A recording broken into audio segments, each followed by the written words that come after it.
जिस वक्त 92 lakh vote SIR में कटे और आप लोगों के माध्यम से हमें पता चला कि उसमें मेजॉरिटी मुस्लिम्स और मैथिली जाति की थी, तो जब ही हमें अंदाज हो गया था कि सरकार किसकी आ रही है। साम दाम दंड भेद एंटी इनकम्बेंसी की वजह से यहाँ पे जीत नजर आ रही है। देखिए, भाजपा का मैनेजमेंट बहुत अच्छा होता है। जितना ज्यादा कम्युनल हो, जितना ज्यादा पोलराइज कर ले हिंदू भाइयों को, उसको कैंडिडेट बनाती है। यूपी में इन बातों का असर नहीं पड़ेगा, जहाँ तक मैं समझता हूँ। पढ़े लिखे लोगों को ये मालूम है कि महिला आरक्षण के खिलाफ तो कोई भी नहीं है।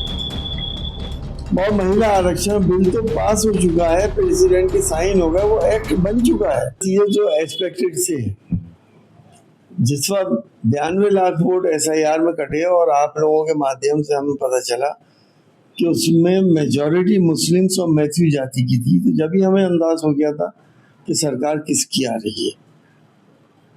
और दूसरा एंटी इनकम्बेंसी का मामला था। एक वक्त में कोई भी इंसान सबको खुश नहीं रख सकता। 15 साल से मुख्यमंत्री थी, कोशिश उन्होंने यही करी कि सब खुश रहें, लेकिन जाहिर है जिसका काम नहीं होता, जायज नाजायज, वो तो नाराज होता ही है। तो हम तो यही समझते हैं कि साम दाम दंड भेद एंटी इनकम्बेंसी की वजह से यहाँ पे जीत नजर आ रही है। डॉक्टर साहब, जैसे कि 5 राज्यों में के नतीजे आए हैं, भाजपा सब में बड़ा बनाती नजर आई है। एक केरला को छोड़कर और तमिलनाडु को, आसाम में भी बड़ी बढ़त मिल रही है भाजपा को। क्या वजह है कि और भाजपा की बंगाल में बात की जाए तो 2017 के बाद में भाजपा उभरता है। देखिए, भाजपा का मैनेजमेंट बहुत अच्छा होता है।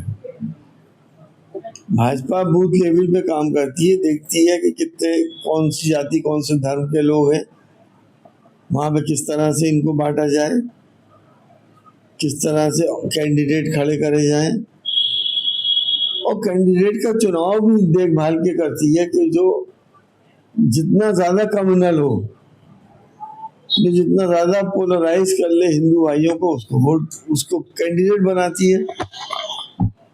और उसके अलावा मैंने आपको जैसे बताया कि साम दाम दंड भेद उसका फार्मूला है और वो कामयाब हो रहा है। अच्छा, देश के प्रधानमंत्री ने बीती 23 अप्रैल को विधानसभा में एक कॉन्फिडेंशियल बयान दिया था कि 4 मई को बंगाल में मिठाई भी बटेगी और ढोल नगाड़े भी बजेंगे। तो वो मैनेजमेंट तो पहले हो चुका था ना, तो उन्हें अंदाज था कि हम जीतेंगे, पहले से अंदाज था। सारा मैनेजमेंट तो इलेक्शन से पहले हो चुका था। अच्छा, 2027 का चुनाव नजदीक है, समाजवादी पार्टी कहाँ खड़ी है आपको? जैसे यूपी में इन बातों का असर नहीं पड़ेगा, जहाँ तक मैं समझता हूँ। यूपी के लोग सांप्रदायिक नहीं है।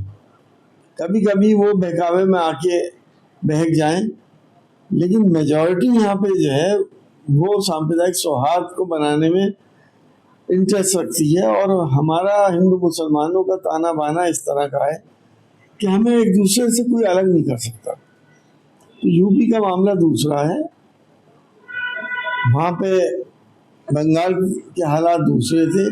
यूपी में इनकी एंटी इनकम्बेंसी है, 10 साल से हुकूमत इनके पास है, बल्कि अब तो ज़्यादा ही साल से हो जाए हैगी। तो हम तो यही समझते हैं कि यूपी में अगर फेयर वोटिंग होती है, ईमानदारी से चुनाव होता है, तो समाजवादी पार्टी को कोई हरा नहीं सकता। अच्छा, यूपी सरकार ने महिला आरक्षण को लेकर भी विशेष सत्र बुलाया था, जिसमें समाजवादी पार्टी के विधायकों को तमाम विरोध देखने को मिला। तो बीजेपी कह रही है कि महिलाओं में अपोज है इंडिया अलायंस के लिए, समाजवादी के लिए, कांग्रेस के लिए कि महिला आरक्षण। देखिए, बीजेपी एक मैसेज देता है, होगा सकता है? बिल्कुल नहीं होगा। बीजेपी जो मैसेज देती है, पढ़े लिखे लोगों को ये मालूम है कि महिला आरक्षण के खिलाफ तो कोई भी नहीं है। और महिला आरक्षण बिल तो पास हो चुका है, प्रेसिडेंट के साइन हो गए, वो एक्ट बन चुका है, लागू क्यों नहीं करा? लोग, पढ़े लिखे लोग तो इस बात को मालूम कर रहे हैं, लेकिन जो लोग बहुत ज्यादा पढ़े लिखे नहीं है या जिनको बहुत ज्यादा मालूमातें नहीं है, वो बहकावे में आ जाते हैं। वो समझते हैं कि साहब ये महिला आरक्षण के बिल जो है के खिलाफ जो अपोजिशन है इन्होंने पास ही नहीं होने दिया। और फिर साथ साथ जो हमारे कुछ चैनल ढोल बजाना शुरू कर देते हैं इस फेवर में, वो एक राय बना देते हैं कि साहब अपोजिशन महिला आरक्षण के खिलाफ है। कोई नहीं है खिलाफ। आपको याद होगा जब मैं MP था तो मैंने तो 50% महिला आरक्षण की हिमायत करी थी। ये जरूर था कि सबको हक मिले, उसमें अल्पसंख्यकों को भी, SC ST OBC को भी मिले, आरक्षण में आरक्षण होना चाहिए था।